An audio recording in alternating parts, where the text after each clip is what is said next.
presenting a YGG Plays exclusive podcast, LOL Lounge, a series that aims to explore the Web3 game publishing market from the inside out. We welcome LOL Lounge's regular hosts, Yield Guild Games co-founder Gabby Dizon and Leah Callon-Butler, director of Emfarsis. Joining Gabby and Leah for this special YGG Play Summit episode of LOL Lounge to explore the role of creators as they transition into business leaders are Yellowpanther, co-founder of GamingGrid, a creator who transformed community influence into a thriving gaming studio, and Game Awards 2024 Creator of the Year. And alongside him is Icy from GamingDaily, the smiling assassin that many suggest will take YP's Creator of the Year mantle at Friday's Game Awards. This is LOL Lounge live at the YGG Play Summit.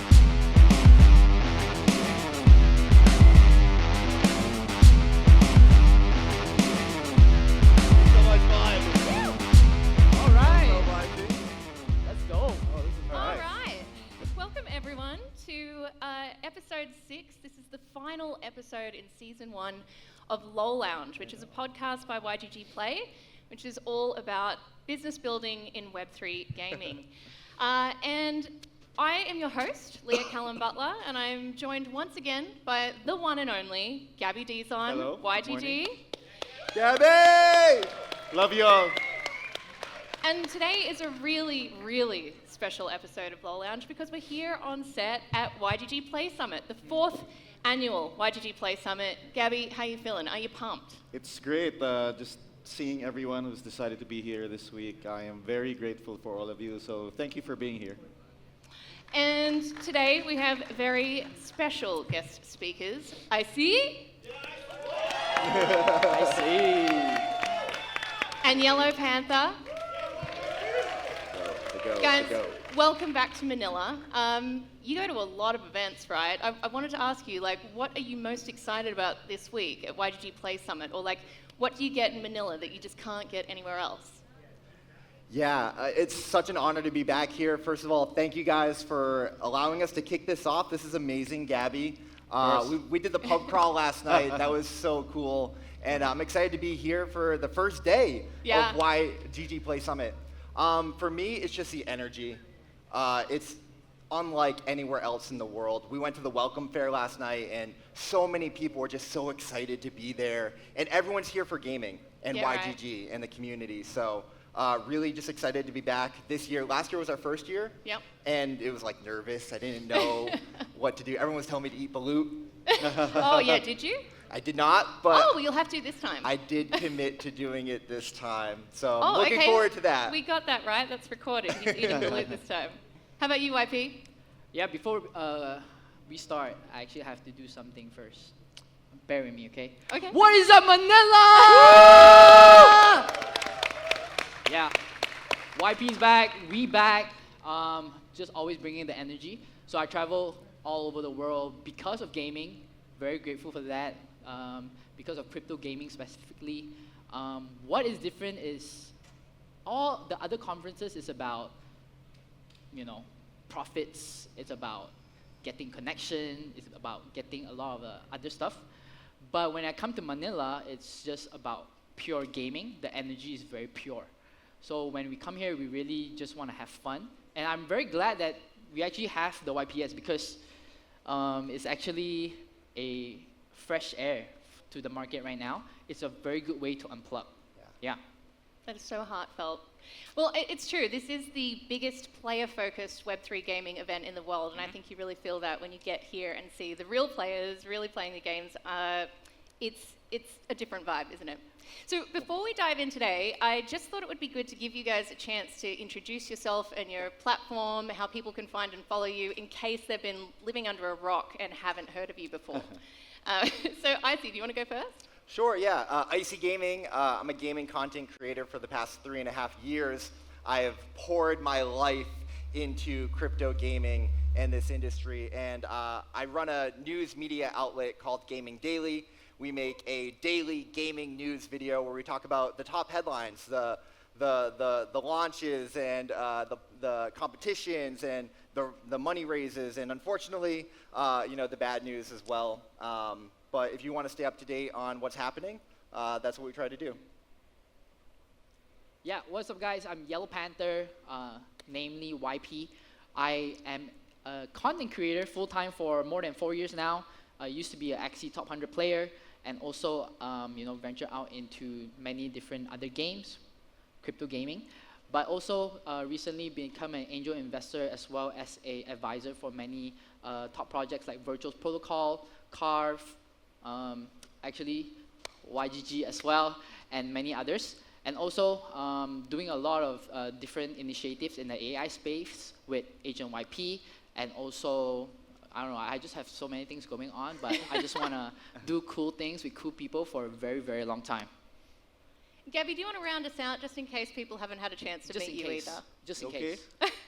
Hi, I'm Gabby. I've been in the game industry for a little bit over 20 years. This is my 7th year in crypto. YGG itself, we started this around October of 2020, so five years now. And most recently, what we've been doing is Web3 native game publishing. So our publishing arm called YGG Play, we released our game Lowland last May, and now we're doing publishing with games like Giga Chatbat.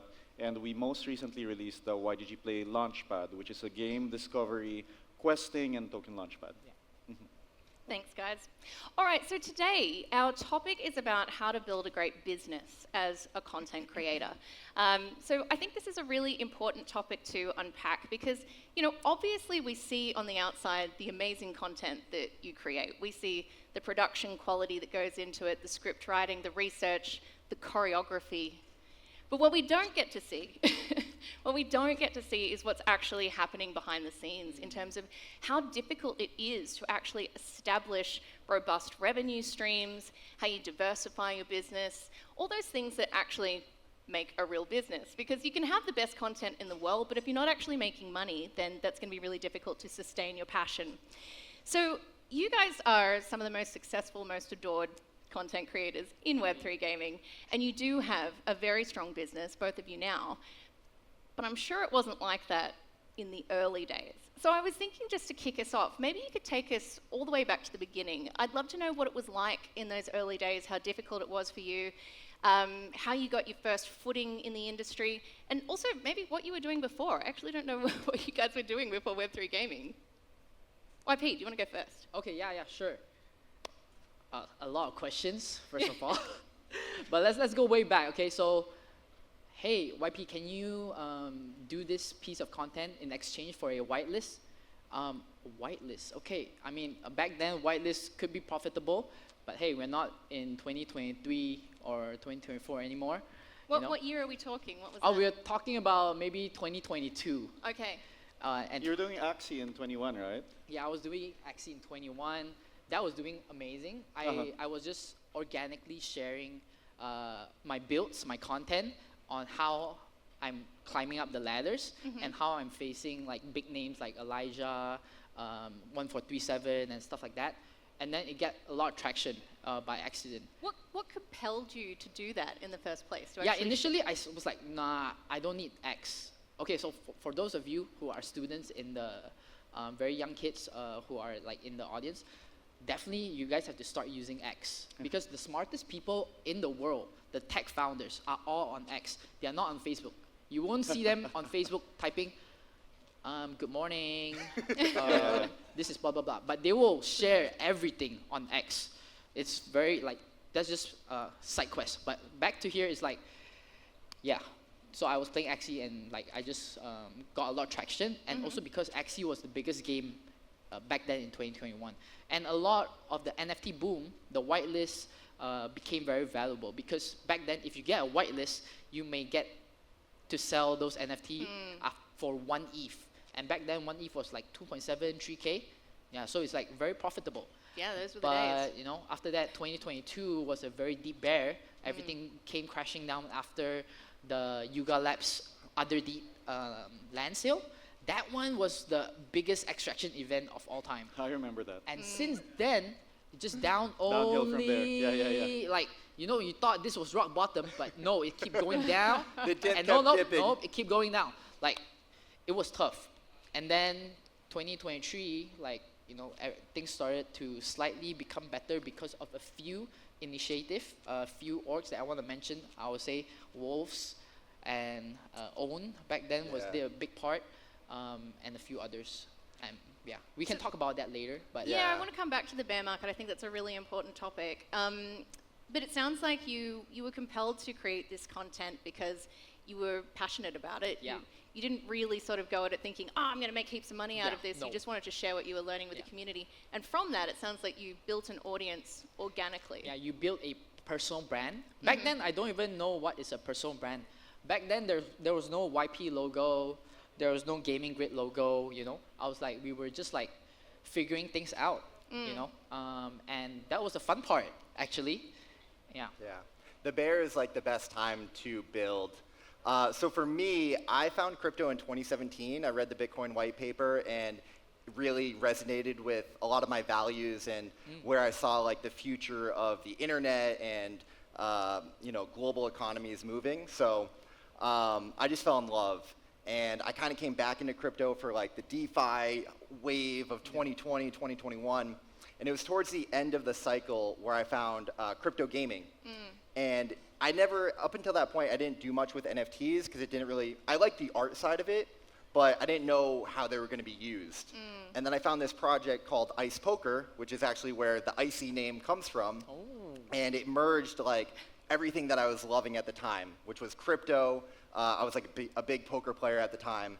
And I loved how they integrated NFTs and blockchain into the game. Yep. And I was so inspired. And I had always wanted to make content and like build a business. I was always entrepreneurial. Like I remember watching like Shroud and Tim the Tap Man streaming games. This is like when streaming was really popping off as well. And I was like, that's so amazing. You can play video games and do that for a living. Like, that sounds great. I want to do that. So I bought a webcam, like a Brio 4K, and downloaded Streamlabs. And I was so nervous because it was like, I don't know what I'm doing. And like made a Twitch account. And I was like, okay, I'm gonna try this. Because I was playing the game anyways. So I was like, why don't I stream it? Because I saw what Axie had did. Yep. And I was like, that's so incredible. And I saw what Ice Poker was doing, and a lot of new people were coming into that ecosystem because the play to earn was massive. And I was like, hey, I'm a pretty good poker player. I bet I could help teach a lot of people how to play the game and win. So like, I was like, yeah, I can help people. I can play this game that I'm earning money, and maybe I can like try out content. So I started streaming, and I just loved it. It was so much fun. Even no one was watching, but like I had to pretend like people were watching. And you all start at zero. I have like a phrase like Twitter account in a dream, and it really speaks to that like starting from the bottom, starting from nothing. And I just fell in love and kind of stuck with it for the first month, and then like I got my first viewer, and I was like, this is cool. Woo! Yeah. How did it Like, feel let's keep- performing for an audience when there was no audience or one or two people? How did that feel? It was fun. It was fun because you have nothing to lose. You have nothing to lose. So it was like practice. I'm like, I can do anything. And then, 2 viewers, 3 viewers, 10 viewers. And I kind of built a name pretty fast because I became like the top creator in that ecosystem. So that's a great way to get started, is like niching down and focusing on a core community. That's how I got my first 10 followers on Twitter, 100 followers. And that was like a dream come true. I remember like checking my phone, like, like I got 15 followers. And just how many do you have now? 19,000. Woo! It means a lot to me. How long It's did not it, as much as YP, but it means the world to me. So how long did it take to get to that many? 3.5 years. Wow. Yeah, I'm still trying to crack that 20K. So if you guys could follow me, that'd be great. We'll make it happen. I need that YP boost. Yeah. I love what you guys are saying because I'm hearing that you never approached these early days with any kind of extractive mindset. It sounds like you were looking for ways to be able to add value to your community, how you could help other people quite genuinely. Yeah. So it's really interesting, actually, just a quick note on that. I came into the space with the intention of building a business. I saw an opportunity in this new emerging industry, which was crypto and gaming, and I was like, it was a blue ocean. So it's way less competitive than traditional gaming. If we were trying to build in gaming, it'd be so hard. And at the time, there was really a lack of content. So I'm like, great, there's a demand for this. And I mentor a lot of creators now, and I always try and tell them, I love creators because they're so creative, but that can also be the problem sometimes because a lot of creators just want to make content. Yeah. And I know we're going to talk about more about the business, but really, you have to learn the ins and outs of building a business and put your business hat on, as well as your creator hat, so that you can build something sustainable like YP and I have to this point. Very true. Maybe you can talk a little bit about that shift, because you both said you sort of started out organically, you were just sharing content, playing games, having a great time, but at some point you had to put that business hat on. So when was that? For me, it was 2023 when when I first started getting monetized. Back then, it was like starting slow, but eventually, I think 6 months in, I'm like, okay, this is getting serious. Yeah, we're hitting 5 figures in a month, and things are getting serious. I'm like, Wow. okay, business hat. I was like, okay, we maybe need some spreadsheets on. Need to hire a Yeah, team. Did you have a team already then? Yeah, or that's when it you was a started very hiring? lean team. Yeah. It was just me, 1 member, and 1 editor. Just 3 of us fighting the world, and it was great. Back then, I did not have a community though. A community means like your Discord and your Telegram and stuff like that. We don't have that yet until 2024, but that's later on. It was just 3 of us and fighting the world. We talked to a lot of partners, signing in new deals, churning out content, tracking the matrices and everything. So it's like I would say it's like a flow, right? Yeah. And did you have any experience in this kind of business development before, or was Yeah, that all new to you? So for me, luckily, I have a very business side of me, which I was like studying. I'm also a very finance guy. Like I'm very sensitive to numbers. So that is the side that people don't see. And also from my upbringing, from my family, they are very business minded. Yeah. So lucky me. How about you, Icy? When did you put your business hat on? Yeah, so like I said, I kind of, from day one was like, I think we can do something here and be a part of this industry. So I set out with the intention of adding value, because the only way that you can build any real sustainable business is by providing value. So for the first year, it was really about finding out like what that value was. And at first I thought it was like, okay, I can teach people and grow and whatnot, but really the truth is that you just learn by doing. And unfortunately it was like, this is kind of at the height of the bull market as we were like heading into the bear. So, we're all like wide-eyed and this is going to be great. It's going to go on forever. Bitcoin's going to go to $1 million. They're saying Ethereum's going to 10K, so like, yeah, let's do it.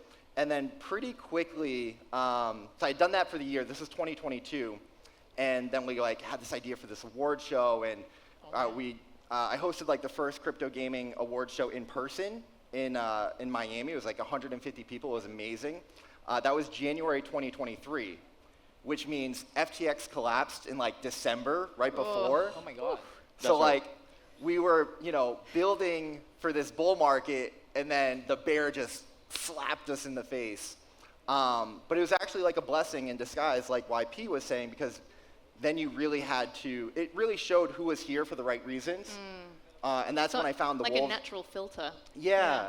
And that's when I found the Wolves DAO and found like my home and the people that like inspired me and like, carried me through that bear market. Because like we were all so passionate about gaming, about crypto. We saw that it was inevitable, and we're like, okay, the market will come back. We're gonna keep building, and now is the time. Like you could leave, sure, but why not stay? Yeah. So, you guys have been building through this incredibly difficult time, and a Yeah. lot of people have dropped out along the way. You're still here. I think if we zoom out to an industry level, what do you think people most get wrong or misunderstand about the realities of being a content creator in Web3? What do people most misunderstand? Yeah, I see a lot of creators, again, want to make content and hope that their content will be enough to make them successful. And Create it and they will come. Yeah. That's a good one. And I think that's true, that's kind of been true in like YouTube and things like that, but what you have to understand about crypto gaming is that it's such a nascent and new industry that even the businesses are still figuring it out. Yeah. And so you as a content creator can really do well by serving the businesses. There's two kinds of businesses, B2B, which is business to business, or B2C, which is business to consumer. And a lot of creators think that they're doing B2C content when they really should be doing B2B. I think YP and I know this, and Wolves know this. You do a lot of behind the scenes advising, strategy, consulting, and helping these partners. We're all building this industry together, and we need to come together and learn from each other to grow so we can have enough of an audience one day that you can make more B2C content. But the truth is it's not here right now. So you're going to go a lot further by building those relationships with the builders and understanding their problems and networking within the space and going to events like YGG Play Summit and talking to people so that you know where you can add value and support them. For me, is a lot of the creators think that it's a sprint, but it's not a marathon. But it's actually about survival more than anything in crypto gaming or in crypto Twitter in general. Yeah. So because if you tire yourself or like you burn yourself out, you wouldn't be able to keep up with the market that is ever changing. One day it's super green, one day it's super red, right? And for this year, in particularly for crypto gaming, it's been a very, very difficult year. I think, That's Gabby, right. we can talk about it all day. But this year, you know, I think there's only a few key people pushing it through, which is like YGG Play, Gigaverse, a few Cambria, and a few big others. GamingGrid, Yeah. Wolves DAO, Yeah, of course. Tempest. Yes, but talking about business side, right? But these companies are having a hard time as well, Yep. and they need to survive as well. And a lot of people think it's a sprint, but actually it's those who are very smart in managing their funds, they're managing their flow, managing their launches are the ones who will win next cycle. But we don't know when, right? But when this is something that Sam always say, when it rains, it freaking pours. So you just have to wait for that moment, but you have to survive. The number one rule in crypto is to survive. And one more thing to add to IC's thing, right? It's like, I think a lot of the creators think that they can just stay home and not go to events and network. Then that's the biggest mistake in crypto gaming. This is a whole new industry. If I can show you a picture of the tags that I've been for 3 years to events, I'll post a picture after this, but like, the tag is like this much. I've been to so many events. The relationship building in person matters, right? Like Exactly. I know that I can trust you if we actually sit down and talk to each other. Yeah, we literally met like 3 years ago at a dinner. Back then, like Gabby didn't know who I was, and I was like an up-and-coming creator. But Hard to imagine. yeah, we had a session, and then like it built to a relationship till today. That's right. It's such a good point because I met Gabby at GDC 2023, and I was such a fan of YGG through like the whole DeFi previous cycle, and I actually had to like try to sneak into the event because I wasn't approved. Shout out to Jorge, the gaming strategist. He sweet talked our way in. And I was like a little starstruck to meet Gabby, and we took a photo together. He didn't know who I was or whatnot. But then, like, you know, we've continued to build year after year, and it got to the point where we wanted to work together, and I can like pull up that photo. I'm like, Gabby, like, you know, we've met 3 years ago, and he's like, oh wow, that shows that you're really true to the industry, and those are the people that you want to build with, the people that are going to be here for the long term. Some of my biggest deals is literally because I met them in person. Yeah. And they can feel the energy, you know? If they can't feel the energy, it's a bit harder to sign like through the That's right. like what's it called? Google Meet. It's you can't really tell. Yeah. And working with creators, I think there has to be a certain chemistry as well. So, I mean, we at YGG work with a lot of creators, of course, and I think there are some creators that you just know you click with more, and when that happens, then the work that comes out becomes extra special. Yeah. There's some creators that are perfectly fine people, but for some reason, maybe you don't click as much, or maybe they don't resonate with the product as much. Yeah. And that kind of shows. So that's something we look for as well. When we work with creators, like, is this something that they really want to work on? Is this more like a paycheck for them? And when you see that kind of extra spark, then this is, you know that it can be more of a long-term relationship, right? I just want to add to that as well. I know a lot of creators are too shy to reach out. They think they can't DM somebody or go to an event. I know YGG is curating a lot of creators, and one of the things that I've heard talking to Fee and Marielle is like, the creators make great content, but sometimes they're too shy to put themselves out there. And That's so interesting, because you would kind of assume that like content creators, they must be extroverts that are like, wanting to go out and talk to everyone, but you're saying that like some people are actually struggling to do the kind of interpersonal relationship bit. yeah, I mean, oftentimes that is the case.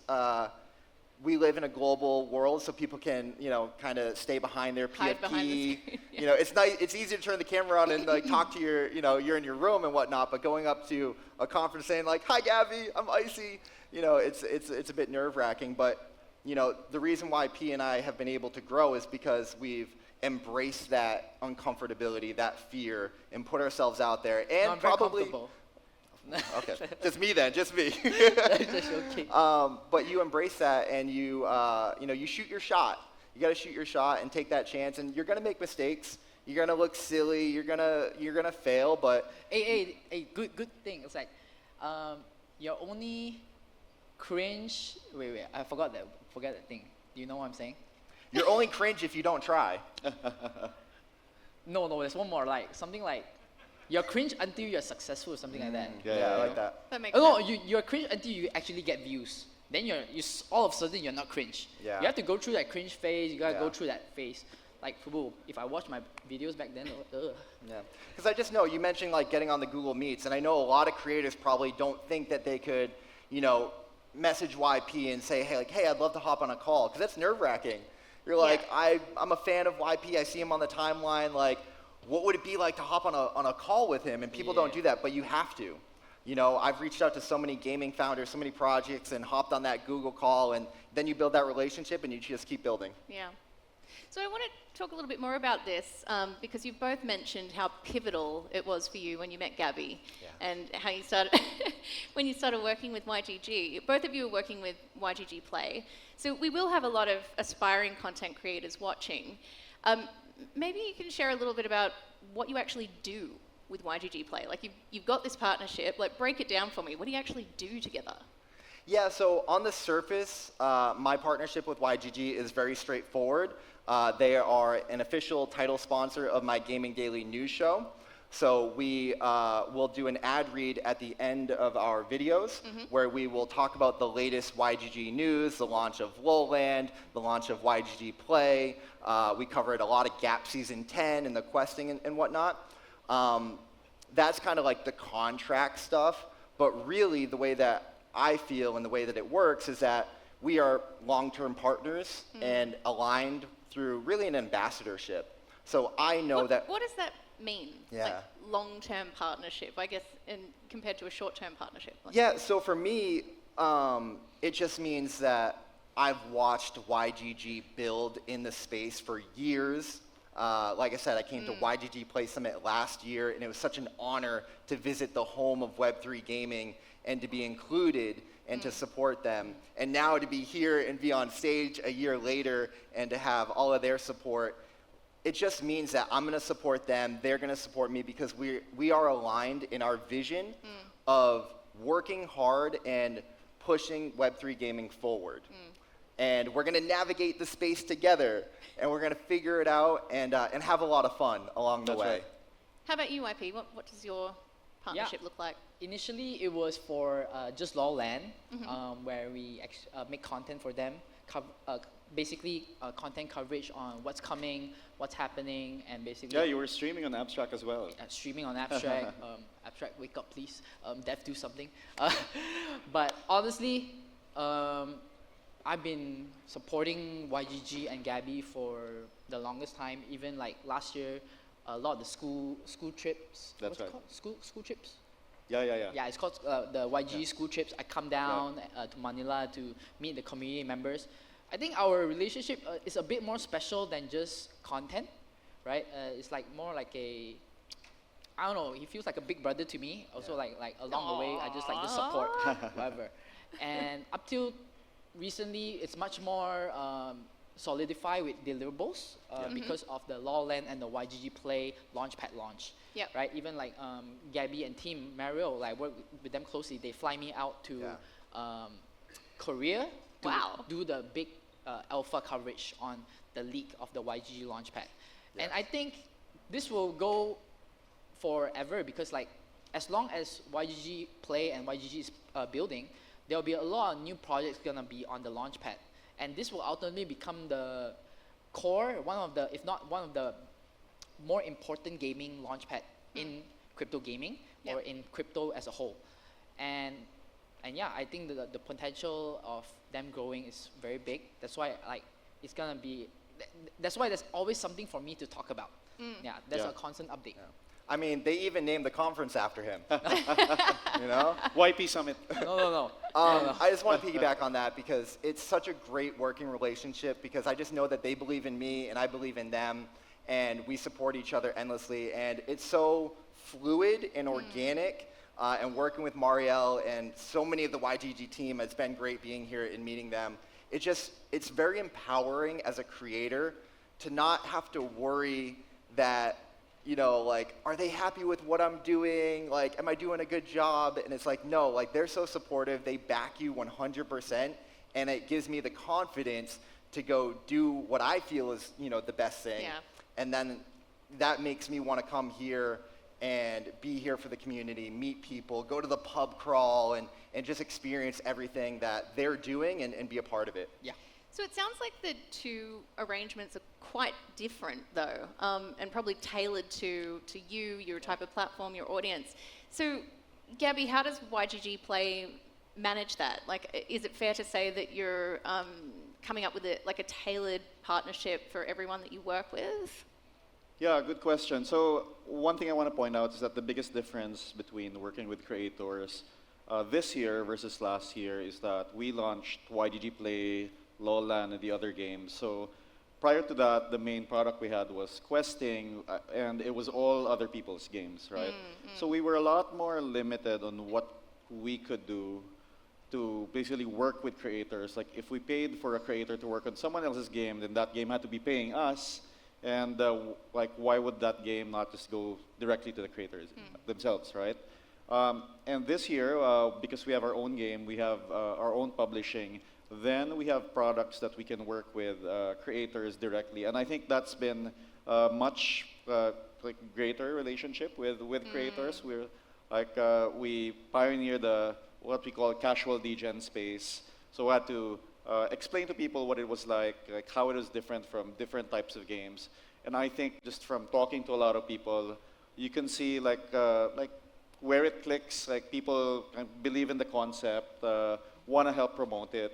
And yeah, that's where a lot of the relationships come from. We talk to a lot of creators, big and small, a lot of communities. We do a lot of Discord game nights all over the world. And I think from all of that, kind of naturally emerges which creators have the best fit with what we're doing. So something that keeps coming up from all of you is the strength of this creator brand alignment. Like, it sounds like that is something very, very important to you, and it really drives how you work together. But how do you actually figure out if a partnership really fits your personal brand, your community ethos? Like, can you walk me through how you actually vet a potential partner? How do you figure out if it feels right? Yeah, I think there's a lot of recurring themes in this, one of which is going to conferences and meeting people. It really means a lot, the people that show up, because it signals their commitment and belief in the space. So a few that have stood out this year, EVE Frontier is here. And that's so cool, because it's like EVE Online. We're all fans of EVE Online.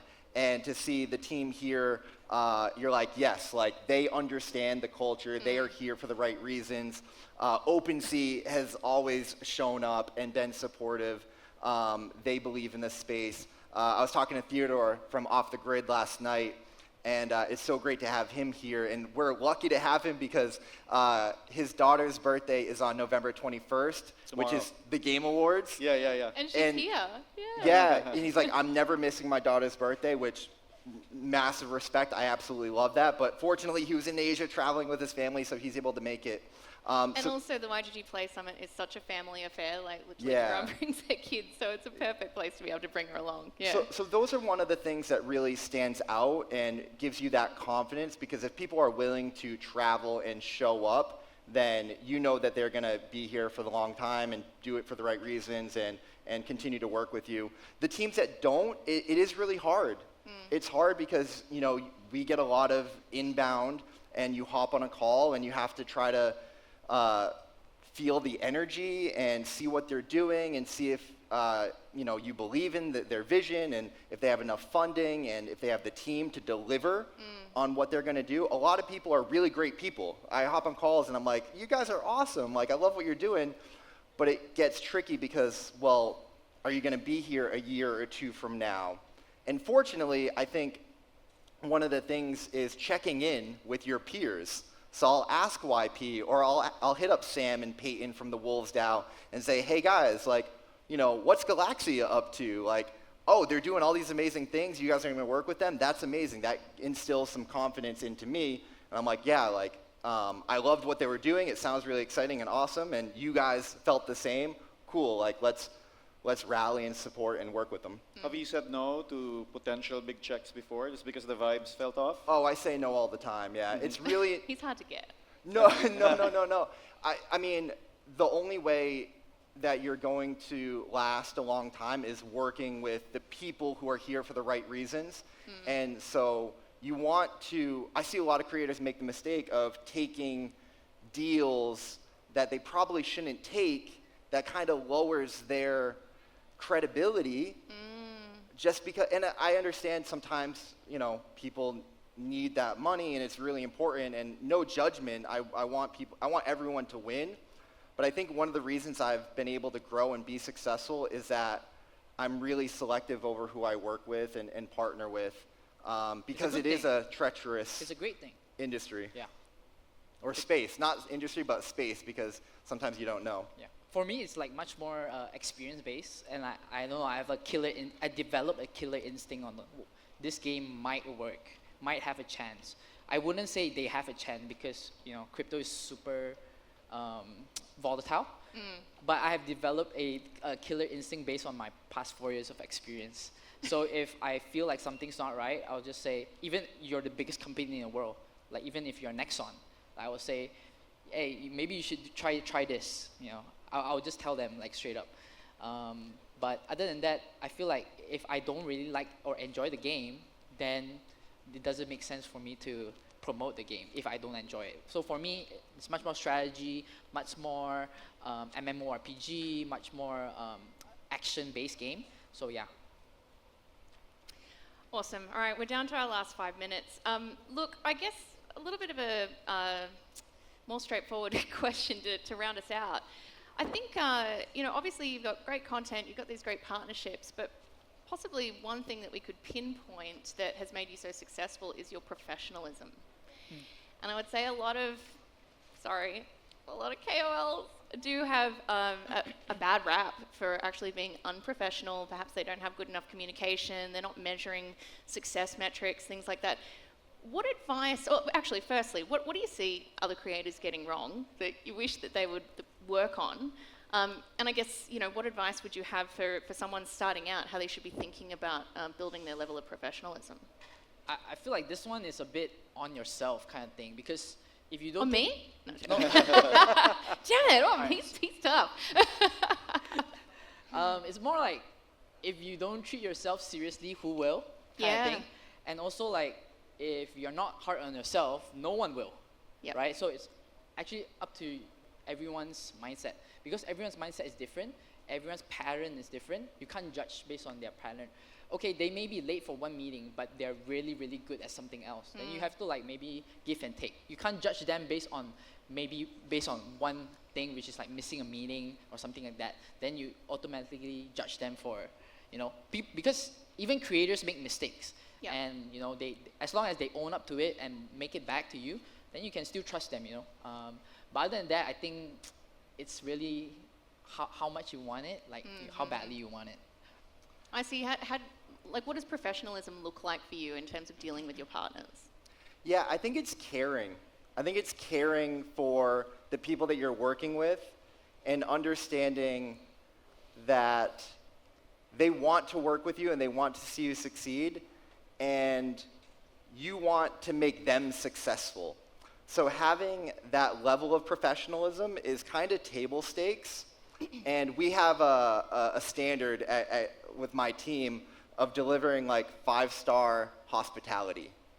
So we try and think like going to a 5-star hotel. You know, they're gonna greet you with like a warm towel and like a glass of water, and like, you know, you check into the room and like you've got like your name on like, you know, a card and whatnot.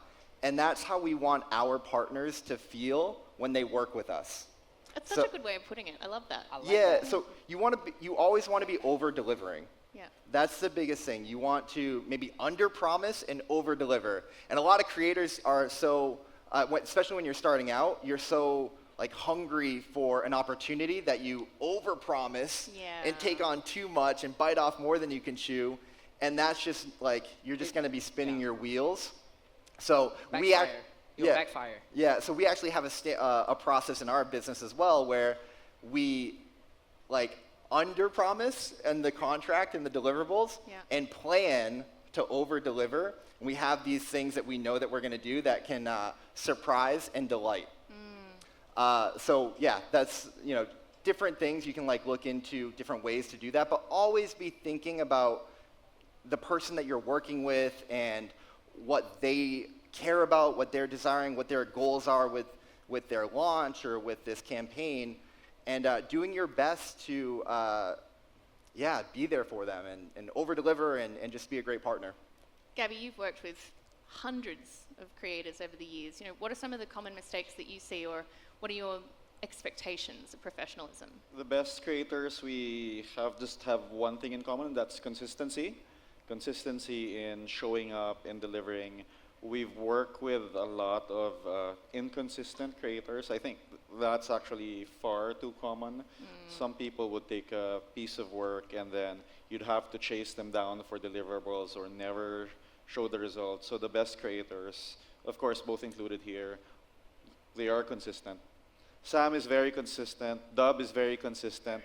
And I can go on. We have a lot of great partners to work with, but consistency is one thing that actually really makes a creator stand out. All right, final question for you, because sadly we are running out of time, but I've heard you both say in the past that there's no blueprint for becoming a great Web3 creator. So how did you actually develop your own playbook? And I'm wondering if you can give us something really practical that people could take away from them. Like, was there guiding principles, habits? I know you've done a banger workshop about exactly this topic. So, IC, do you want to kick us off? Yeah, there is no blueprint. We're all figuring it out as we go. And the best way to go is to go together. Together we play, together we build, together we game. And I've been really fortunate to find my home with not only Wolves DAO, but YGG Play Summit. And I came up together with YP and Sam and Dub and Matt DeFi's and Doug Hype and everything. And maybe people don't know this, but we have a mastermind. We have a weekly mastermind in the Wolves DAO where the creators come together and we learn from each other. We share what's working, we dissect what's not working, and we give each other feedback. And YP and I have been doing that for years. We built through the bear market.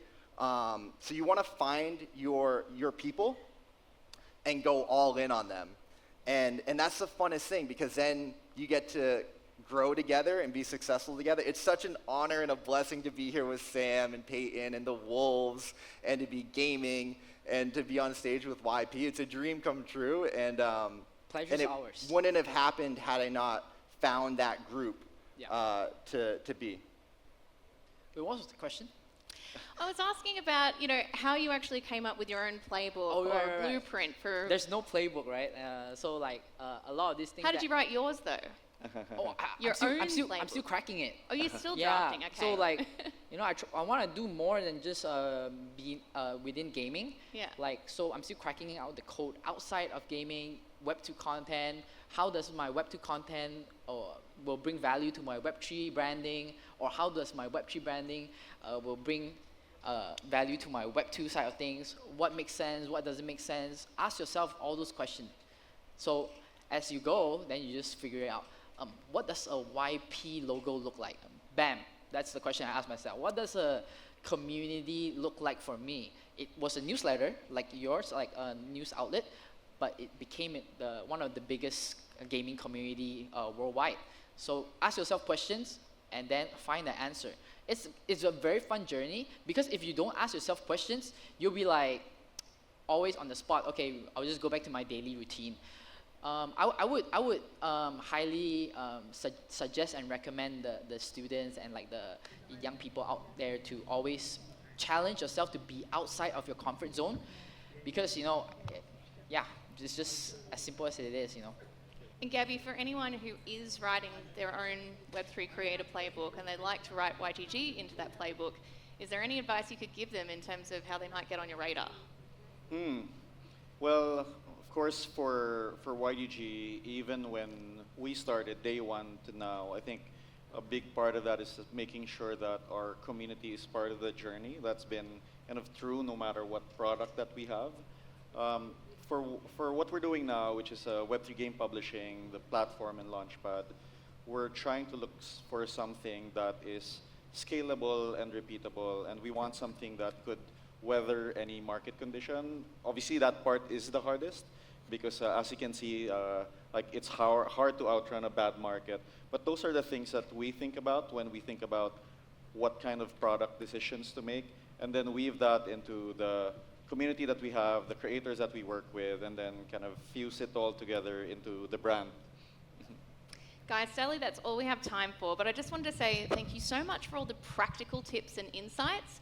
I think for anyone who is currently building their business in content creation or thinking about getting into it, the first thing you should do if you are here at the YGG Play Summit IRL is come up and introduce yourself. Please. To the people on the stage. And if you're not here IRL, why not DM them? I think that was great advice in terms of just getting in there and building those relationships. So thank you guys. Thank you so much. Have much. an amazing Thank you. YPS. Thank you. YP Summit. Thanks so much, Leah. All right. All right, let's have a photo here.